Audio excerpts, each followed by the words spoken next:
বন্ধুরা, আজকে আমার রানিংয়ের ফার্স্ট দিন। আর আমি দেখাচ্ছি কোথায় আমি দৌড়াই।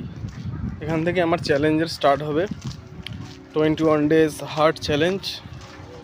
তো তোমরা দেখো জায়গাটা কীরকম।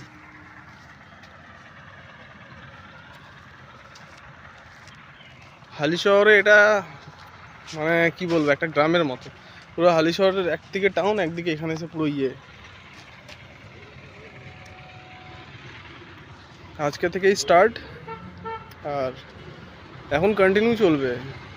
আমি এমনিতেও মাঝে মাঝে আসি, বাট আজকে থেকে কন্টিনিউ স্টার্ট হয়ে যাবে। তো ফার্স্ট দিন আমার ভালোই চলছে। সকালে গেছিলাম দৌড়াতে, মোটামুটি আজকে প্রথম দিন 3 কিলোমিটার দৌড়েছি। 3 কিলোমিটার দৌড়ে এসে 2 ঘন্টা মতো যোগা করলাম। যোগা করে এখন যাচ্ছি কাজে বসবো। আজকে একটা নতুন আর্টিকেল, আপনারা জানেন আমি ট্রাভেল ব্লগার, তো আর্টিকেল লিখে আজকে আমার টার্গেট হচ্ছে একটা আর্টিকেল কমপ্লিট করব। ওটা হচ্ছে places to visit in north Sikkim, north and east Sikkim. কিছুদিন আগে সিকিম ঘুরতে গেছিলাম, ওই ব্যাপারেই কিছু লেখার আছে, দেখি লিখি। আর খাওয়া দাওয়া তো আজকে আর কিছু হবে না। আজকে ফুল ডে মানে ডাইট, ফুল ডে উপোস থাকবো। কালকের থেকে 2 টাইম মিল আর ফুড অ্যান্ড প্লান্ট বেস খাবার শুধুমাত্র। দেখা যাক আমি 21 দিন পর আমাকে দেখতে কেমন হয়, কি হয়। চলবে। আমার টার্গেট আছে to loss minimum 10 kgs in 21 days. এবার দেখা যাক মানে অ্যাচিভ করতে পারি কি না।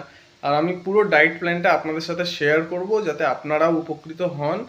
কারণ জানেন এখন ফিটনেস সব থেকে বেশি দরকার।